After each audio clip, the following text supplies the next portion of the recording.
बच्चे इतिहास की क्लास में हम लोग पढ़ रहे थे आपका। मैंने बताया था हिस्ट्री में हमने शुरू किया था मध्यकालीन भारत को।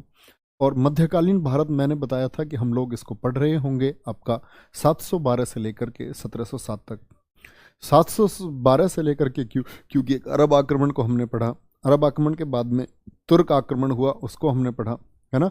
और वही तुर्क आक्रमण चल रहा था, जिस तुर्क आक्रमणकारियों में कौन था आपका गजनी से यानी कि जो गजनी साम्राज्य से वहाँ से आया था सुबुक्तगीन। और उसी सुबुक्तगीन के पुत्र के बारे में हम पढ़ रहे थे, महमूद गजनी के बारे में। महमूद गजनवी जिसने भारत पर कितनी बार आक्रमण किया था? 17 बार आक्रमण किया था। कितनी बार आक्रमण किया था?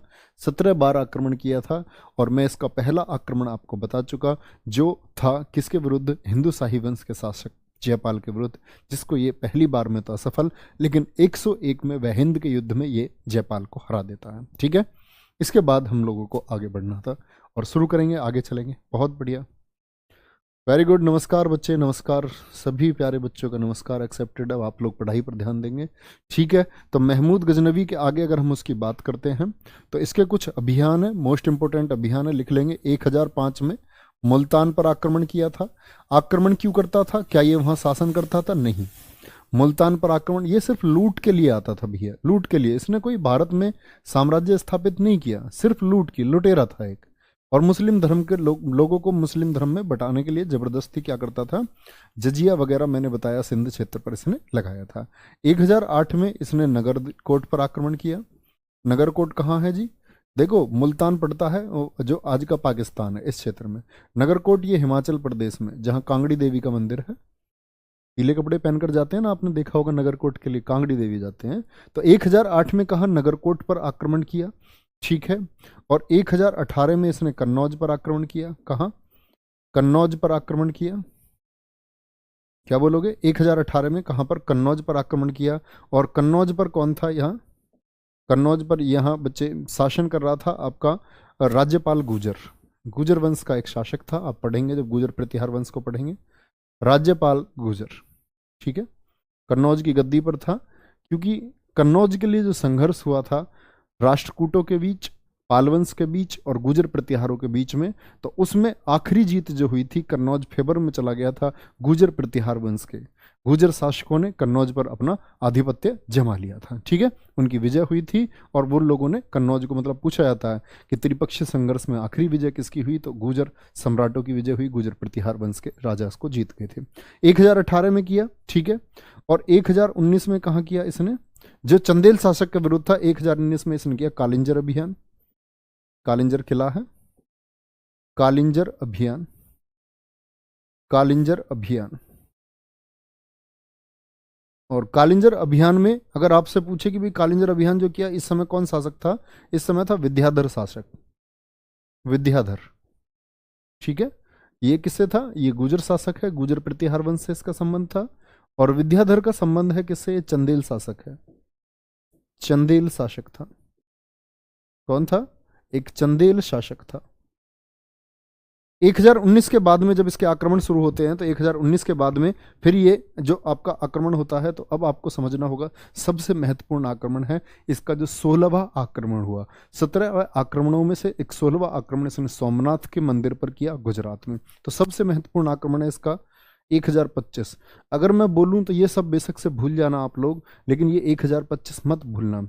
1025 में क्या किया था इसने? 16वां आक्रमण किया था। कौन सा आक्रमण किया था? 16वां आक्रमण किया था। और ये 16वां आक्रमण किसके खिलाफ किया था इसने? सोमनाथ मंदिर, सोमनाथ मंदिर पर। सोमनाथ मंदिर, और सोमनाथ मंदिर कहाँ स्थित है? ये गुजरात में स्थित है।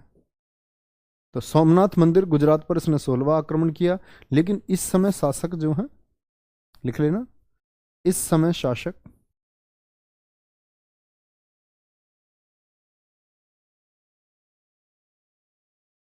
भीम प्रथम थे। कौन थे? भीम प्रथम थे। भीम प्रथम किस वंश से संबंध है? चालुक्य वंश से।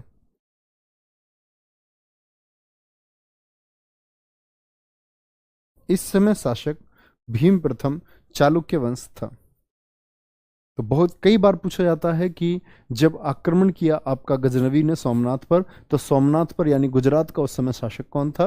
तो ये मोस्ट इंपोर्टेंट क्वेश्चन, आप इसको मार्क करेंगे कि शासक था आपका भीम प्रथम। किस वंश से उसका संबंध था? उसका संबंध था आपका भैया चालुक्य वंश से। तो ये जो आक्रमण कहा जाता है, कहते हैं कि हिंदू आस्था को सबसे ज्यादा क्षति पहुंचाने वाला आक्रमण है। क्यों? क्योंकि हम लोगों की ये भावनाएं थी, अब तक हम ईश्वर को ये समझते थे कि भगवान जो है सबसे बड़ी ताकत है, लेकिन एक लुटेरा, एक मुस्लिम आक्रमणकारी आया, तो इस सोमनाथ मंदिर में क्या था कि एक तलवार लटकी हुई थी जो चुंबकीय बल के द्वारा दीवारों से ऐसे मैग्नेटिक फील्ड जनरेट करके उसको लटकाया हुआ था। तो लोगों की आस्था ये थी कि ये किसी भगवान की ऐश्वर्य शक्ति की वजह से तलवार बीच में लटकी हुई है। लेकिन जब इसकी दीवारों को तोड़वाया, इसने दीवारों को तोड़वाया, तो वो चुंबकीय बल खत्म हो गया, मैग्नेटिक फील्ड खत्म हो गया, तो वो जो आपकी तलवार थी वो तलवार नीचे गिर गई। तो लोगों को लगा कि एक मुस्लिम आक्रमणकारी ने आक्रमण किया है भारत के ऊपर और हमारे देवी देवता कमजोर हो गए हैं। तो हमारी आस्था पर किया जाने वाला सबसे मजबूत आक्रमण इसको माना जाता है सोमनाथ मंदिर। और इसीलिए पूछा जाता है कि इसको आक्रमण को कब किया था? इसने 1025 में किया था। 16वां आक्रमण इसका था, ठीक है, 16वां आक्रमण था। 17वां आक्रमण जो इसका अंतिम आक्रमण था, क्या लिखेंगे? अंतिम आक्रमण।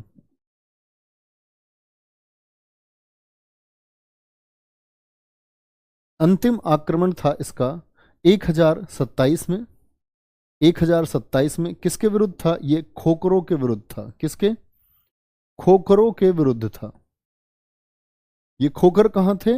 ये खोखर दरअसल में, ये खोखर थे आपकी एक जनजाति थी जो आपकी वेस्ट पाकिस्तान में थी। किधर? पश्चिमी पाकिस्तान में लोग थे, वेस्ट पाकिस्तान में थे ये लोग। और ये क्या है? एक लुटेरी जनजाति थी। तो कभी भी जब ये लोग धन लूट कर ले जाते थे, तो ऐसा नहीं होता था जैसे धर्मेंद्र की फिल्म में हो, आगे कुछ घोड़े जा रहे हैं और लास्ट वाले दो घोड़ों के ऊपर कूद के लास्ट वाले दो घोड़े दबा लिए। तो ये क्या है, जब लुटेरे जाते थे लूट करके वेस्ट पाकिस्तान, ये नहीं, ये लोग कहाँ जाते होंगे? आपका अफगानिस्तान में जाते होंगे, है ना? इधर से लूट करके कहाँ जाते होंगे? अफगानिस्तान वापस जाते होंगे। मैंने आपको बताया था अफगानिस्तान से इनका संबंध है। तो जब ये लूट करके यहाँ जाते होंगे, ये जो वेस्ट पाकिस्तान वाला क्षेत्र है, यहाँ खोकर जनजाति थी। तो ये कौन लोग थे? जब ये इनको अफगानिस्तान जाना होता था खैबर दर्रे से होकर के, ये वहां इनको लूटते थे। तो गजनवी ने सोचा इस बार, अब की बार खोकरों को ही देख लेते हैं। तो जो अंतिम अभियान था इसका खोकरों के विरुद्ध था, ये बात आपको याद रखनी है, ठीक है? खोकरों के विरुद्ध, खोकर जनजाति, इसको बहुत सारे इतिहासकार ये बोलते हैं कि ये खोकर जनजाति जाटों से संबंधित थी, है ना? कौन थे ये? इनको कहा जाता है कि जाट है, ये लोग इनको लूट लेते थे वापस जाते समय। तो कई पुस्तकों में आपको लिखा मिलेगा कि जाटों के विरुद्ध उसने अंतिम आक्रमण किया, क्योंकि वो उसके लूट के माल को लूटते थे, है ना? तो ये खोकर जनजाति इसका सही उत्तर आता है। परीक्षा में कभी जाटों के नाम से नहीं आएगा आपसे, ठीक है? खोकर जनजाति याद रखेंगे। 1030 में क्या होता है? 1030 में मृत्यु हो गई गजनवी की। क्या हो गई? 1030 में मृत्यु हो गई गजनवी की, ठीक है? ये बात आपको याद रखनी है, गलत नहीं करेगा कोई भी इसको। सर जी धर्मेंद्र कौन सा राजा था? अरे धर्मेंद्र सन्नी देओल का पापा है, पगलू। ऐसे पुरानी फिल्मों में नहीं है वो घोड़े वोड़े पे आते थे, गब्बर सिंह टाइप के डाकू। तो ऐसे अब तुम सामने से लड़ो, मान के चलो सामने से गब्बर सिंह के घोड़े आ रहे हैं, तो सामने से थोड़ी लड़ोगे। तो वो लोग ऐसे पहाड़ों में छुप के सोचते पीछे वाले डाकुओं को पकड़ लो, दो को, उनको लूट लो, है ना? चलो, वेरी गुड। देखो एक आ गया, एक आया है जाट ऑलवेज रॉक। बच्चा मैं समझा समझा के आप लोगों को थक चुका हूं। जातिवाद की इस व्यवस्था से बाहर आओ, वरना आपके इस अध्ययन का, इस शिक्षा मात्र का कोई अर्थ नहीं बचता है। प्लीज मेरे बच्चे, प्लीज बाहर आओ, कास्टिज्म से बाहर आओ, है ना? वादा करो कि आप दुनिया के सबसे अच्छे इंसान होगे। बहुत लंबा जीवन आपका नहीं है, ये जीवन खत्म हो जाएगा आपका। और किस चीज में आप अपना जीवन खत्म करेंगे आपको ये एहसास भी नहीं होगा। आप अपने जीवन को अच्छा बनाने के बजाय आप ऐसे दंभ में और घमंड में अपने जीवन को व्यतीत करते हैं, है ना? अगर मैं आपसे पूछूं कि लगातार खड़े होकर के 20 क्रांतिकारियों के नाम बताइए जाति विशेष के जिन्होंने देश के लिए बलिदान दिया, तो आपकी उंगलियों पर वो 20 नाम आने के नहीं है। कभी ना करें बच्चे, कभी नहीं। जाति विशेष से ऊपर उठो। एक भारत महान भारत, एक भारत महान भारत। सारे बच्चे बोलेंगे एक भारत महान भारत। हमारी तो यार, हमने तो बाहें खोली हैं, वसुदेव कुटुंबकम का नारा हम लोगों ने दिया। हमने तो दुनिया को भाई माना है अपना। हम जाति विशेष में कभी नहीं पढ़ना चाहिए बच्चे हमको। ठीक है, 1030 में क्या हो जाती है, इसकी मृत्यु हो जाती है। कोई दिक्कत? बहुत बढ़िया। एक बच्चे ने लिखा, सर मैं वादा करता हूं ताउम्र कभी जातिवाद के पक्ष में कोई बात, कोई वक्तव्य नहीं दूंगा। बहुत बढ़िया, ठीक है। 1030 में क्या हो जाती है, इसकी मृत्यु हो जाती है। अब इसके बारे में इंपोर्टेंट बात यह है कि इसके साथ जो लेखक आए थे, ठीक है, लिखना गजनवी के समय के लेखक, इसके साथ के इसके समकालीन जो लेखक थे, इसमें एक नाम आता है फिरदौसी का। फिरदौसी, फिरदौसी को ही हम बोलते हैं पूर्व का होमर, पूर्व का होमर। फिरदौसी आया, फिरदौसी के साथ साथ और कौन आया आपका, अलबरूनी आया, अलबरूनी आया। अलबरूनी के साथ में एक आया उतबी। कौन आया, उतबी आया। उतबी के साथ में एक आया आपका क्या नाम था, वैहाकी, वैहाकी लेखक आया, वैहाकी। फिरदौसी, अलबरूनी, उतबी, वैहाकी, और एक था इसका फर्रुखी। फर्रुखी को कभी नहीं भूलना चाहिए, फर्रुखी। ये इसके दरबारी थे, विद्वान लोग हैं गजनबी के साथ में। और इन विद्वान लोगों का क्या काम था देखेंगे, क्यों हम इन लोगों को जानते हैं। जो हमको कुछ भी पता चलता है महमूद गजनबी के बारे में, महमूद गजनबी के बारे में हमको जानकारी देता है फिरदौसी, और फिरदौसी ने लिखी थी शाहनामा पुस्तक। सबसे इंपॉर्टेंट क्वेश्चन, शाहनामा बुक के लेखक कौन है, फिरदौसी। फिरदौसी को पूर्व का होमर कहा जाता है, क्यों? मैंने आपको बताया था कि सिकंदर की प्रिय पुस्तक का नाम था इलियड, और वो इलियड किताब किसने लिखी थी, होमर ने लिखी थी। तो उस पुस्तक में क्या था, मैंने आपको बताया था, अगर आपने कभी ट्रॉय मूवी देखी हो तो ट्रॉय राजवंश के युद्ध की कहानियां थी उस पुस्तक में। तो युद्ध से संबंधित जब युद्ध विवरण किए गए तो होमर की तरह फिरदौसी ने भी युद्धों का वर्णन किया। तो ये पूर्व के देशों में, वो तो पश्चिमी हो गया, वेस्टर्न कंट्रीज का लेखक हो गया, क्योंकि यूरोप वेस्ट में पड़ता है और भारत, ये इनको क्या बोला जाता है, पूर्वी देश कहा जाता है, जो एशिया के देश है। तो इसको क्या बोला गया, पूर्व का होमर कहा गया। इसने लिखी शाहनामा बुक, और शाहनामा बुक को किस भाषा में लिखा गया था, फारसी भाषा में लिखा गया। शाहनामा पुस्तक को किस भाषा में लिखा गया है, फारसी भाषा में लिखा गया है। और ये पुस्तक खुद किसने लिखवाई थी, खुद गजनवी ने लिखवाई। गजनवी ने क्या वादा किया शाहनामा से कि मेरी प्रशंसा करो, और मेरी प्रशंसा में जो आप लिखेंगे मैं उसके लिए आपको एक शब्द के लिए 1 दिनार दूंगा।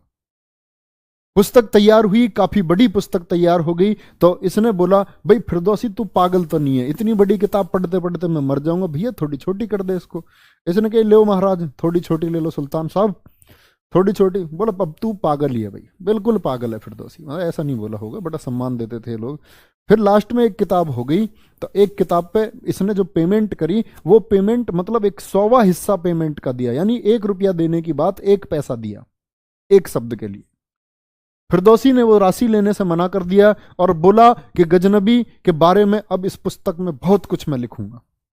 पुस्तक नहीं दी और साथ में भैया पैसे नहीं लिए। और क्या हुआ कि इसने इस पुस्तक में बुराइयां लिखनी शुरू कर दी गजनवी की, और ये इतनी प्रचलित हुई, बुराइयां क्या कुछ वास्तविकता लिखनी शुरू कर दी। तो लोगों ने बादशाह के बारे में पढ़ना शुरू किया, वे सुल्तान के बारे में पढ़ते हैं क्या, क्योंकि ये तो इसके साथ रहता था, फिरदौसी सब कुछ जानता होगा।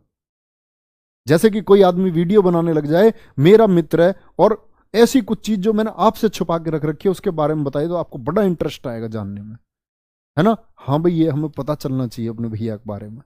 तो ये क्या है, ये फिरदौसी ने जो बुराइयां लिखी, इसीलिए ये बन गया ईरान का महाकाव्य। क्या बोलोगे, ईरान का महाकाव्य ये बन गया। ईरान का महाकाव्य यानी कि फेमस हो गया। महाकाव्य से मतलब होता है एक एपिक, जैसे भारत में रामायण और महाभारत है, बड़ी रुचि ली जाती है, भगवत गीता में बड़ी रुचि ली जाती है हमारे देश में। इसी तरह ईरान का, सॉरी, महाभारत की जगह लिखना ईरान का महाकाव्य, ईरान का महाकाव्य। बहुत से लोगों ने इसको अफगानिस्तान का महाकाव्य बता रखा है, जो बिल्कुल गलत है, बिल्कुल गलत है। ईरान का महाकाव्य इसको कहा जाता है, ठीक है। अलबरूनी ने लिखा किताबुल हिंद, भारत की भौगोलिक स्थिति के बारे में लिखा, भारत की आर्थिक स्थिति के बारे में लिखा। किताबुल हिंद, आपसे पूछा जाएगा किताबुल हिंद पुस्तक के लेखक कौन है, तो क्या बोलेंगे? किताबुल हिंद पुस्तक के लेखक हैं आपके अल-बरूनी, और किताबुल हिंद को ही हम तहकीक ए हिंद भी कहते हैं। इसी पुस्तक का नाम है तहकीक ए हिंद। क्या बोलेंगे? तहकीक ए हिंद। ये सारे बहुत महत्वपूर्ण क्वेश्चन है, तो बोलते चलेंगे बच्चे मेरे साथ में एक बार, किसने लिखा है इसको और किस भाषा में लिखी गई? तहकीक ए हिंद अरबी भाषा में लिखी गई है। किस भाषा में? अरबी भाषा में लिखित पुस्तक है। उतबी ने लिखा। देखो, मुझे सब बच्चे कमेंट सेक्शन में आंसर करो कि ये जो मैंने बताया था गजनवी, ये कौन से वंश से संबंध रखता था? गजनवी किस वंश से संबंध रखता था? बोलेंगे? ठीक है, क्या बोलेंगे? बच्चा पूछ रहा है सर जी दरबारी कवि बता दिया करे। ये दरबारी कवि ही मैं आपको बता रहा हूं। आप मेरी बातों पर अगर गौर कर रहे होंगे तो आपको लिखने की आवश्यकता नहीं पड़ेगी। दरबारी कवि सर जी बहुत पूछे जाते हैं, उनको बता दो। हाँ, आप लोग बिल्कुल सही कह रहे हैं, मैं बताता रहूंगा आपको। जो आप कहोगे, जो भी कहोगे वो मैं बताता रहूंगा। और बच्चे इस बात का ये आपको मानना पड़ेगा कि ये शायद मैं आप लोगों से बेहतर जानता हूं कि एग्जाम में क्या पूछा जाता है और क्या नहीं पूछा जाता है, तो उसकी चिंता आप लोगों को करने की जरूरत ही नहीं है। किताब उल यामिनी, किताब उल यामिनी, तो यामिनी वंश से इसका संबंध था। यामिनी वंश से इसका संबंध था, और उस वंश की जानकारी हमको किसने दी है? बहुत बढ़िया, गजनी, जिसको यामिनी वंश कहा जाता है। किताबुल यामिनी, तो यामिनी वंश के बारे में जानकारी दी हमको उतबी ने। किसने? उतबी ने दी है। वेहाकी ने लिखी, वेहाकी ने लिखी थी, जो इनके पिता थे। इनके पिता का क्या नाम था? सुबुक्तगीन। सुबुक्तगीन के बारे में पुस्तक लिखी, और उस पुस्तक का नाम था तारीख ए सुबुक्तगीन। तारीख ए सुबुक्तगीन पुस्तक लिखी। तो समझ रहे, ये वो पुस्तकें हैं, क्योंकि ये स्थानीय इनके कवि थे, दरबारी थे, लेखक थे, तो इन्होंने लिखा जहां से हमको ये सारी जानकारी बहुत सारे इतिहासकारों ने जुटाई होगी। फर्रुखी, फर्रुखी की कोई विशेष पुस्तक नहीं है। फर्रुखी याद रख लेना किसके दरबार में रहते थे? गजनबी के दरबार में रहते थे। तो क्वेश्चन पूछा जाता है कई बार, कौन गजनबी के दरबार से संबंध रखता था और कौन नहीं। तो आपको ये नाम बच्चे कभी नहीं भूलने हैं, ठीक है? कभी नहीं भूलने हैं। तो गजनबी की मौत हो जाती है 1030 में। 1030 में गजनवी की मौत हो जाती है, और गजनवी के बाद, गजनवी के बाद में कौन गद्दी पर आया? मोहम्मद गोरी। एकदम से मोहम्मद गोरी नहीं आया भैया। देखो, मुझे बताओ, आप लोगों से एक मेरा क्वेश्चन है कि जो गजनवी था उसने क्या भारत के किसी किसी क्षेत्र पर शासन किया था, या सिर्फ लूट के लिए आया था? तो आप सभी बच्चों का आंसर होगा नहीं सर, उसने कोई शासन नहीं किया था, वो तो एक आक्रमणकारी था, लुटेरा था, मुस्लिम धर्म का प्रचार करने के लिए आया था, और बिना किसी जगह शासन किए वापस चला गया।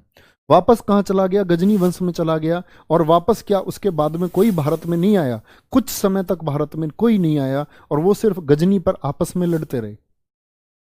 गजनी के साम्राज्य पर जब आपस में लड़ते रहे, तो ये मोहम्मद गोरी जो है, क्या बोलेंगे? मोहम्मद गोरी। और ये मोहम्मद गोरी, इसके बाद में अगला शासक होता है जिसका नाम है सिहाबुद्दीन के नाम से जाना जाता है, जो भारत आता है। क्या बोलोगे? सिहाबुद्दीन, सिहाबुद्दीन कहते हैं इसको।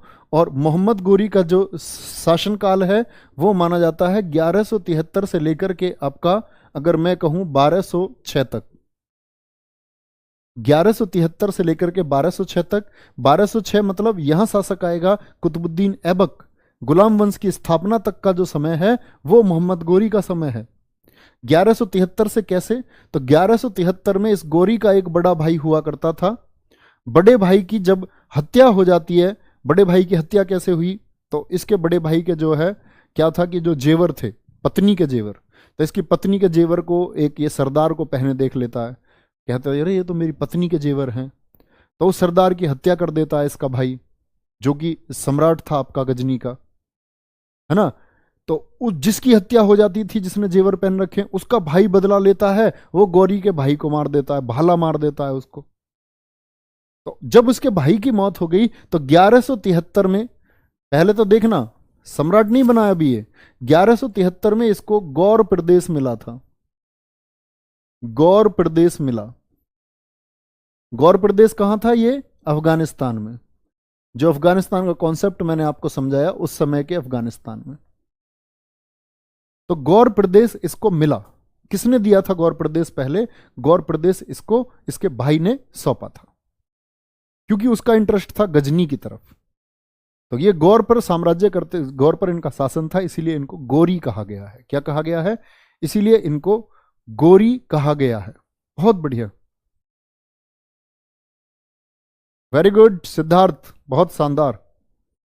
अकबर के शासन से पहले की बात है, बिल्कुल। अकबर तो 1556 में आएगा। बहुत शानदार सर, बहुत अच्छा लग रहा है पढ़कर। सर व्हाट्सएप पर भेज दो। क्या भेज दो?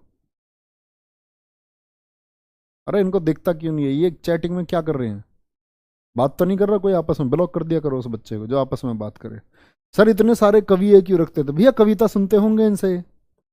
अरे हर राजा ये चाहता है, आप नहीं चाहते कि आपके बारे में पढ़ा जाए। हमारी वीडियो आती है तो हम सोचते हैं ना हमारी वीडियो लोग देखें, तो ये तो सम्राट थे। ये भी तो सोचते होंगे जो आगे आने वाली पीढ़ियां होंगी वो हमारे बारे में सुने, समझें और लिखें और पढ़ें, इसीलिए रखते थे भैया। चलो आगे आ जाएंगे। तो मोहम्मद गोरी का साम्राज्य जो आप बोलेंगे शासनकाल 1173 से लेकर के 1206 तक रहा। ठीक है, ये बात कभी आपको गलत नहीं करनी है। ये कब आया भारत में? लिखना, भारत पर पहला आक्रमण। गौरी का भारत पर पहला आक्रमण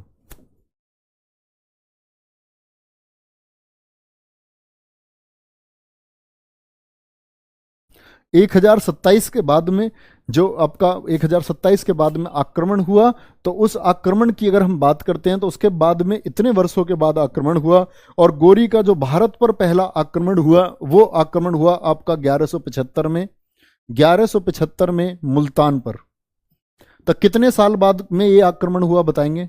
मुल्तान पर हुआ था 1175 में। ठीक है, और गोरी मोहम्मद गजनवी की तरह नहीं है। गजनवी का सिर्फ एक उद्देश्य था, गजनवी का उद्देश्य था सिर्फ लूट मार करना। और एक लूटमार जिसका कारण कौन बना था? जिसका कारण बना था आपका, बताएंगे, जो लूटमार होने का प्रमुख कारण था वो अल हजाज के समय से हुआ, जब अरब आक्रमणकारी आए। तो वो लोग लूट के उद्देश्य से आते रहे, भारत को लूट करके, मंदिरों को लूट करके, क्योंकि सोना जवाहरात मूर्तियां थी, उनको लूट कर ले जाते रहे। लेकिन ये पहला शासक है मोहम्मद गोरी जो ये कोशिश करेगा कि इसका साम्राज्य भारत पर स्थापित हो। तो ये सिर्फ लूट के लिए नहीं आया, ये क्या आया? ये भारत पर साम्राज्य स्थापित करने के लिए आया।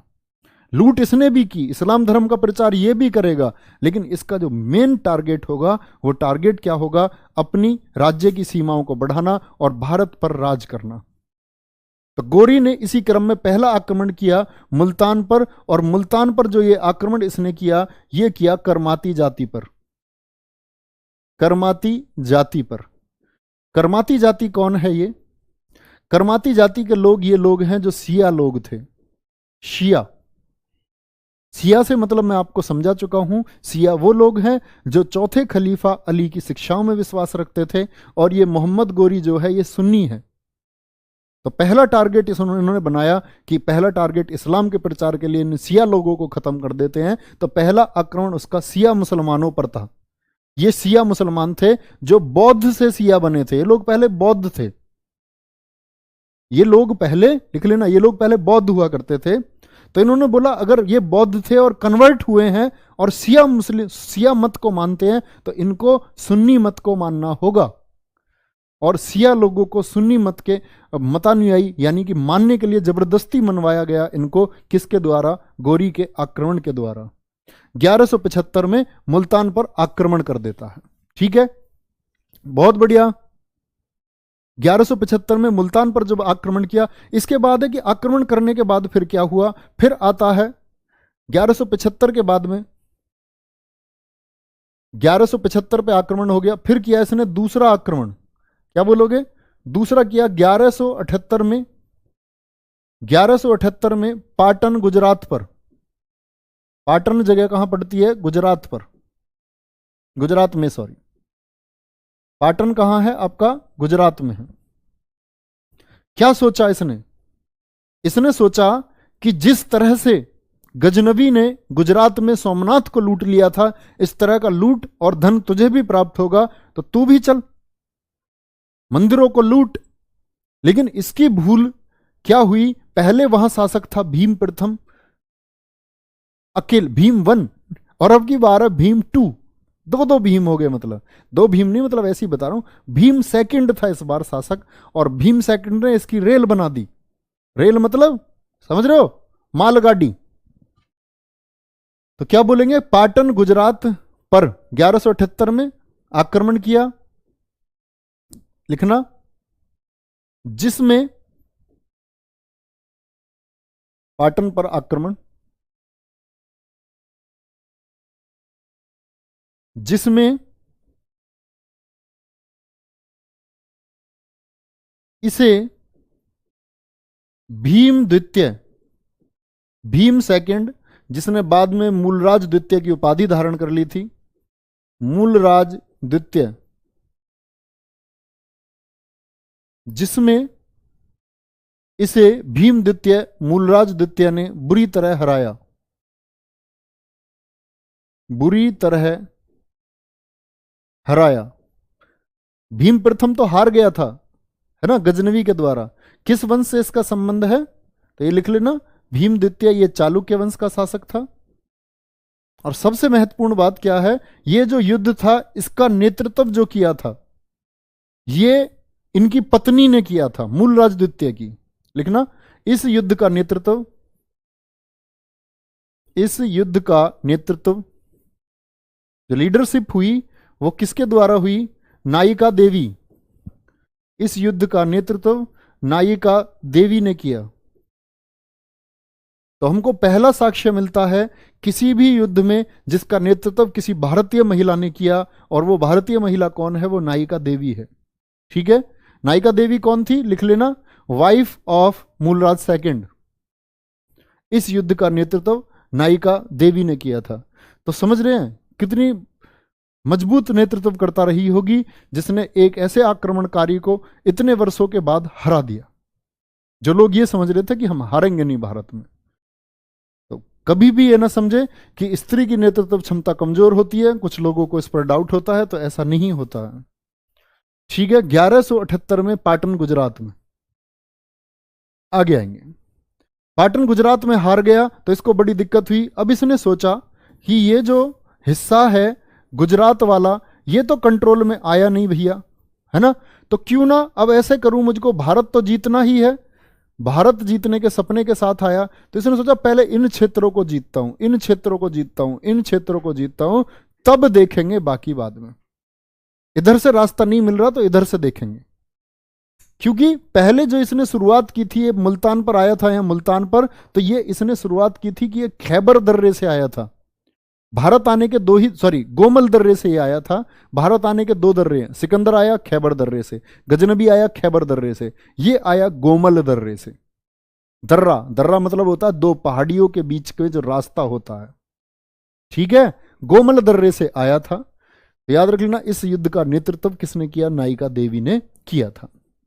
आगे आएंगे भैया, 1178 में यहां इसकी हार हो जाती है। 1179 में क्या किया इसने, यहां से शुरुआत करता है अपनी, कश्मीर और सिंध को जीतता है।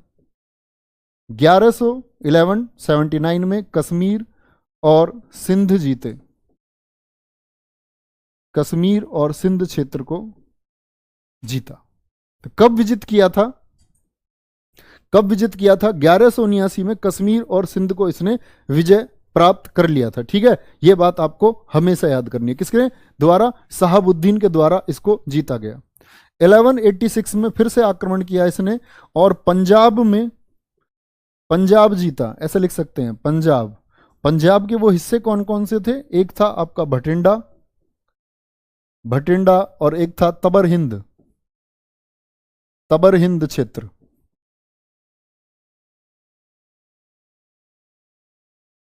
पंजाब के कौन से दो बड़े क्षेत्रों, भटिंडा और तबर हिंद को इसने जीत लिया। तो यानी कि पंजाब आ चुका है, और यहां जब ये पंजाब में आ चुका है तो नियर बाई किसके है, दिल्ली के, किसकी तरफ है, दिल्ली की तरफ। तो दिल्ली से इसकी भिड़ंत होनी अब लाजमी है। और दिल्ली की गद्दी पर कौन है, दिल्ली की गद्दी पर है पृथ्वीराज चौहान। जबरदस्त भिड़ंत होगी, जिसके ऊपर बड़े शास्त्र लिखे गए, बड़ी कहानियां हैं। तो सुनेंगे ध्यान से और नोट करते रहेंगे, परीक्षा के लिए क्या महत्वपूर्ण है। पंजाब कब जीता था इसने? पंजाब में, ये इंपॉर्टेंट नहीं है कि पंजाब कब जीता, इंपॉर्टेंट है पंजाब के किन हिस्सों को जीता था। भटिंडा और तबर हिंद को जीता था, भटिंडा और तबर हिंद को जीता था। बहुत बढ़िया। सर जी नायिका देवी कौन थी? नायिका देवी इज योर आंटी। नायिका देवी आपकी आंटी हैं, ऐसी आंटी जिनसे आपका कोई रिश्ता नहीं है। अगर आप खोजने निकलेंगे तो आपको पता चलेगा ये चाची थी आपकी, दूर की चाची, ऐसी चाची जिसके बारे में पता नहीं होता ये कैसी चाची है। बच्चा मेरे, मैंने बताया वाइफ ऑफ, वाइफ नहीं जानते, पत्नी थी ये मूलराज द्वितीय की। प्यारे बच्चे, मूलराज द्वितीय की पत्नी थी। चलो, कोई दिक्कत? 1175 एडी है या बीसी है? बताओ यार, इतने कमजोर कैसे हो सकते हैं बच्चे? प्राचीन इतिहास से पढ़ते हुए आगे बढ़ रहे हैं हम, आप लोग अभी बीसी एडी में फंसे हुए हैं। तुम्हारा कंपटीशन में बच्चे जगह नहीं है। तैयारी छोड़ो, बता रहा हूं मैं आपको, अभी भी मौका है। तैयारी छोड़ो, इतने 5-7 महीने आप बेकार करोगे अपनी तैयारी में। इससे अच्छा कहीं 10,000 की नौकरी करो, उसमें से 2,000 रुपये बचाओ, सेविंग करोगे, कम पहनोगे थोड़ा सा तो सेविंग कर पाओगे, 8-10-12 हज़ार रुपये बचा पाओगे। तो वो बचाओ, कुछ मदद करो घर की। उन घर वालों को धोखा मत दो जो सपना देख रहे हैं, जो ये सोच रहे हैं हमारा लड़का कलेक्टर बनेगा। लड़का अभी एडी और बीसी में ही फंसा हुआ है, उसे एडी और बीसी समझ में नहीं आ रहे क्योंकि वो समझना नहीं चाहता। रट्टू तोता है वो एक रट्टू तोता है, और रट्टू तोते कंपटीशन पास नहीं करते। आजकल का कंपटीशन रट्टू तोतों का नहीं रहा है। चलो भाई, 1186 में पंजाब जीता, और पंजाब जीतने के बाद में बच्चे क्या होगा? सबसे महत्वपूर्ण आएगा 1191, 1192, ठीक है, 1191, 1192, 1194। ये पूरी एक कहानी है, इसको समझना। मैंने बोला ये दिल्ली के समीप आ रहा था तो इसकी भिड़ंत होनी तय थी किससे? पृथ्वीराज चौहान से। तो 1191 में हुआ आपका तराइन का फर्स्ट वॉर, तराइन का युद्ध। क्या बोलोगे? तराइन का प्रथम युद्ध। तराइन का प्रथम युद्ध हुआ पृथ्वीराज चौहान से। यहां क्या बोलेंगे, किससे हुआ था तराइन का युद्ध इसका? पृथ्वीराज चौहान से, पृथ्वीराज चौहान से, पृथ्वीराज चौहान। ध्यान से समझना मेरी बात को। पृथ्वीराज चौहान, जिसको राय पिथौरा के नाम से भी जाना जाता है, और इसी को पृथ्वीराज चौहान तृतीय भी हम लोग बोलते हैं। राय पिथौरा या पृथ्वीराज थर्ड भी इसको हम कहते हैं। क्या कहते हैं? पृथ्वीराज तृतीय, पृथ्वीराज तृतीय कहते हैं, ठीक है। तो राय पिथौरा, अब ध्यान से समझेंगे, इस युद्ध में विजय किसकी हुई? तो विजय हुई इसमें पृथ्वीराज चौहान की, और बहुत बुरी तरह हराया मोहम्मद गोरी को। मोहम्मद गोरी ने माफी मांगी, इन्होंने उसको माफ कर दिया और ये वापस चला गया। लेकिन अगले ही साल फिर से आता है और तराइन का द्वितीय युद्ध होता है, the second battle of Tarain. Tarain का द्वितीय युद्ध हुआ, किस किस के बीच हुआ? सेम, दोनों के ही बीच हुआ, दोनों के बीच हुआ। लेकिन इस बार क्या है? इस बार स्थिति पलट गई, इस बार स्थिति पलट गई। और इस युद्ध को कौन जीता? इसको गौरी जीता, गौरी जीता। अब आते हैं इतिहास की कुछ झूठी और सच्ची कहानियों की तरफ। तो ध्यान से सुनना, जो मैंने लिखवा दिया ये परम सत्य है, ये झुटलाया नहीं जा सकता। अब आ जाओ इतिहास की तरफ, वो इतिहास क्या कहता है। जैसे कि एक पृथ्वीराज के मित्र हुए, पृथ्वीराज के मित्र रहे, और पृथ्वीराज चौहान के मित्र हुए आपके चंद्रबरदाई। इनके मित्र कौन थे? पृथ्वीराज चौहान के मित्र थे आपके चंद्रबरदाई, बड़े सखा, बचपन के मित्र, साथ रहने वाले हर वक्त। और ये चंद्रबरदाई जो है, चंद्रबरदाई ने लिखा आपका किसको? पृथ्वीराज रासो को। और ये पृथ्वीराज रासो में क्या लिखा हुआ है? तो बहुत से इतिहासकारों ने इसको झुटला दिया कि ये तो इनके मित्र थे, इनकी तारीफ इन्होंने अवश्य की होगी, झूठी बातें अवश्य लिखी होंगी कुछ मित्रता के चलते हुए। तो पृथ्वीराज रासो क्या कहता है, चंद्रबरदाई क्या कहते हैं कि इन दोनों के बीच में 17 युद्ध हुए थे। जो चंद्रबरदाई में लिखा हुआ है 17 युद्ध हुए और इन 17 युद्धों में से 16 बार पृथ्वीराज चौहान ने बहुत बुरी तरह हराया गोरी को, और हर बार गोरी ने हाथ जोड़ लिए और गोरी बोला भैया जी माफ कर दो, अगली बार से लड़ाई नहीं करूंगा। ऐसे ही वो 16 बार लड़ा, 16 बार पृथ्वीराज चौहान ने उसको माफ कर दिया, जो कि एकदम अनुचित लगता है, सुनने में ही अनुचित लग रहा है। ठीक है, 17वीं बार में कहते हैं पृथ्वीराज चौहान को इसने हरा दिया। तो सभी इतिहासकारों ने, मैक्सिमम ने उसको नहीं माना है। किसको? चंद्रबरदाई को। इसीलिए कहते हैं चंद्रबरदाई को कि वो एक काल्पनिक ग्रंथ है।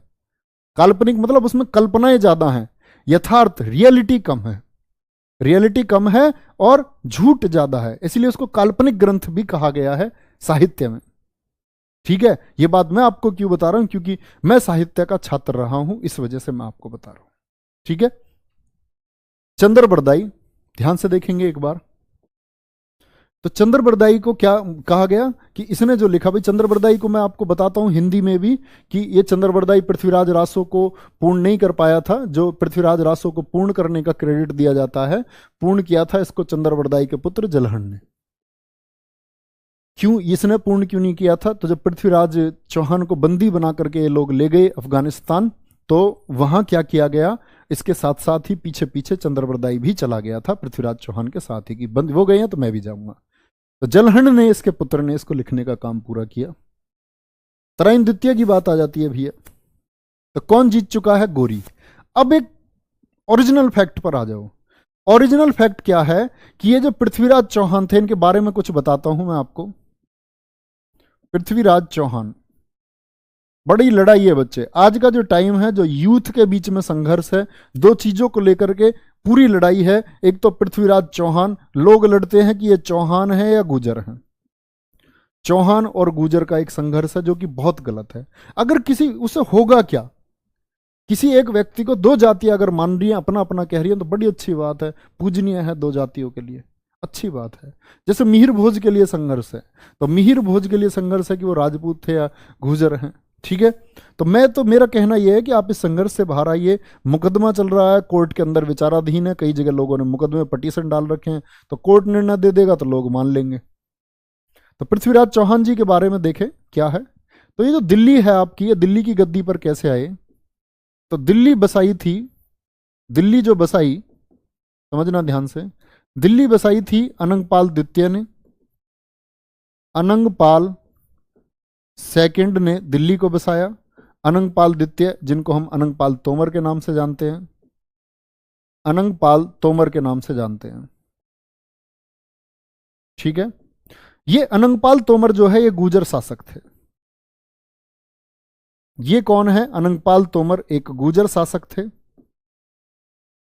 जिन्होंने दिल्ली को बसाया। और दिल्ली कब बसाई गई थी? दिल्ली बसाई थी इन्होंने 11वीं शताब्दी में, 11वीं शताब्दी में। और दिल्ली का जो नाम हुआ करता था, ये दिल्ली को इन्होंने बसाया था ढिल्ली का पुरी के नाम से, ढिल्ली का पुरी के नाम से इसको बसाया गया था। दिल्ली का पुराना नाम क्या था? सबसे प्राचीन नाम दिल्ली का था ढिल्ली का पुरी। ढिल्ली का पुरी को किसने बसाया? अनंगपाल तोमर ने बसाया। ठीक है, और ये अनंगपाल तोमर जो है, इनका कोई पुत्र नहीं था, इनका कोई पुत्र नहीं था। ठीक है, देखो तोमर वंश, हमारे पूर्वज, देखो क्या क्या क्या क्या करते रहते हैं आप। चलो भाई, आपको पता इंसान की जन्म कहां से हुआ था? अभी तो लोग साइंटिस्ट ही नहीं ढूंढ पा रहे। आप सबको पता है कि हमारा ओरिजिन कैसे कैसे था, तुम साइंस की उस थ्योरी से भी आगे हो। अभी तो बहुत सारी जातियों का यह भी नहीं पता कि वो आई कहां से हैं। चलो यहां आओ, समझो बात को। तो अब यहां इंपॉर्टेंट फैक्ट आता है, पृथ्वीराज चौहान कौन है? पृथ्वीराज चौहान चौहान है और राजपूत है। मिहिर भोज गुजर हैं, तो वो गुजर प्रतिहार वंश के गुजर हैं। आप लोगों के बीच झगड़ा क्यों है? तो ध्यान से समझना, मैं आपको एक चीज बता रहा हूं जो दिल्ली संग्रहालय में रखा हुआ है, VS 1383 शिलालेख। कहां है इसकी स्थिति? इसको जाकर के देखना। VS 1383 शिलालेख कहां है? दिल्ली में, दिल्ली संग्रहालय में। यह शिलालेख क्या कहता है? यह शिलालेख बताता है कि दिल्ली जो बसाई गई वो अनंगपाल तोमर के द्वारा बसाई गई। ठीक है, लेकिन इनका कोई पुत्र नहीं था, तो इनकी पुत्री थी, और इनकी पुत्री की शादी किससे हुई थी? तो यहां देखना, पृथ्वीराज चौहान के जो पिता हैं, अनंगपाल तोमर एक गुर्जर शासक थे जिन्होंने दिल्ली बसाई, और इधर पृथ्वीराज चौहान के पिता थे। इनके पिता का क्या नाम था? अच्छा, पृथ्वीराज चौहान के जी के पिताजी का नाम बताओ फटाफट से, कमेंट सेक्शन में वेट करो, जल्दी से मुझे इनके पिताजी का नाम बता दो। इनके पिताजी का नाम क्या था?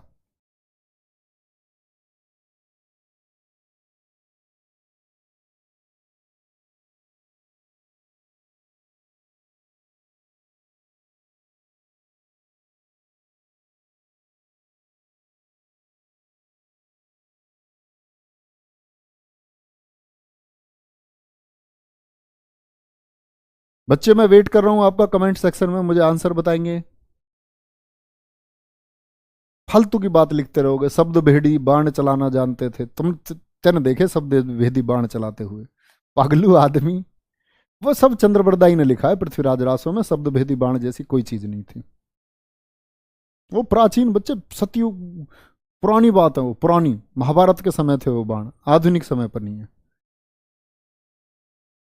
एक बच्चे का आंसर आया, एक बच्चे का, हमारे पूर्वज, हमारे चाचा जी, हमारे ताऊ हैं। अरे पागलो मत लड़ो, इंसान हो तुम, किसी को नाम नहीं पता है। एक बच्चे ने आंसर दिया, सिर्फ एक बच्चे ने। अब वैसे लड़वा लो इनको, नुक जी हमारे फूफा तो है ही है, हमारे चाचा तो है ही है। अरे मान जाओ। पिता है थे इनके सोमेश्वर सिंह चौहान, सोमेश्वर सिंह चौहान अजमेर के शासक थे। कहां के शासक थे? अजमेर, राजस्थान के शासक थे। ठीक है, तो इन्होंने क्या किया था, जो ये अनंगपाल तोमर है, इनकी बेटी की शादी हुई थी किससे? पृथ्वीराज चौहान से। सॉरी, इनकी बेटी की शादी हुई थी सोमेश्वर सिंह चौहान से, और इनकी बेटी का पुत्र था कौन? पृथ्वीराज चौहान। यानी कि ये अनंगपाल तोमर कौन है? ये नाना थे। अनंगपाल तोमर ये नाना थे किसके? पृथ्वीराज चौहान के। आप कहेंगे जी ने तो गुर्जर बता रहे हो और पृथ्वीराज चौहान को राजपूत बता रहे हो, ऐसा कैसे? भैया पहले राजवंशों की आपस में शादी विवाह होते थे। ठीक है, तो इन चीजों पर मत लड़ो कभी भी। आप अपना सब्जेक्ट जो पेपर में क्वेश्चन है, एसएससी या आपसे स्टेट नहीं पूछेगा किसी भी चीज के बारे में, तो याद समझ गए। क्वेश्चन सिर्फ याद रखना है, दिल्ली को किसने स्थापित किया था? दिल्ली को किसने स्थापित किया था? तो अनंगपाल द्वितीय, अनंगपाल तोमर। क्या बोलेंगे? अनंगपाल तोमर ने। और पृथ्वीराज चौहान के पिता कौन थे? इनके पिता थे सोमेश्वर सिंह। कहां के शासक थे? अजमेर। तो युवराज घोषित किया गया था पृथ्वीराज चौहान को। और पृथ्वीराज चौहान की प्रेमिका का क्या नाम था? प्रेमिका का नाम था संयोगिता, संयुक्ता जिसको हम कहते हैं, संयुक्ता या संयोगिता। और यही संयोगिता है जब पृथ्वीराज चौहान कहते हैं बलशाली काठी के, सुंदर शरीर, और उनके युद्ध के चर्चे थे, युद्ध के चर्चे थे। यही चर्चे कहां पहुंचे? कन्नौज पहुंचे। कहां पहुंचे यही चर्चे? कन्नौज पहुंचे। और कहते हैं उनकी तस्वीर बनने लग गई और उसी तस्वीर पर फिदा हो गई कौन? संयोगिता। लेकिन दरअसल में था क्या? कहते हैं, कुछ लोगों का मानना है, इसके लिए हमें एक चीज समझनी होगी, 1194 में हुआ था चंदावर का युद्ध। क्या हुआ था? चंदावर का युद्ध। चंदावर का युद्ध किस किस के बीच हुआ था ये? गोरी वर्सेस जयचंद। जयचंद ये था आपका गहडवाल वंश का शासक, गहडवाल वंश। गहडवाल वंश कहां का शासक था? ये कन्नौज का शासक था। हर्षवर्धन के बाद में बहुत सारे शासक आए कन्नौज की गद्दी पर, जिसमें गहडवाल वंश भी आया, जिसका शासक है जयचंद। और इसी जयचंद की पुत्री थी संयोगिता। इसी जयचंद की कौन है? ये संयोगिता पुत्री है। तो कुछ लोग कहते हैं कि जो गोरी भारत में आया था, गोरी को बुलाया गया था किसके द्वारा? जयचंद के द्वारा, कि पृथ्वीराज चौहान से इसकी दुश्मनी थी। और पृथ्वीराज चौहान शक्तिशाली था इधर दिल्ली में, पृथ्वीराज चौहान इधर दिल्ली में एक शक्तिशाली शासक था, तो ये तो हरा नहीं सकता था जयचंद। तो जयचंद ने बुला लिया था गोरी को, और अपने उद्देश्य में सफल भी हुआ।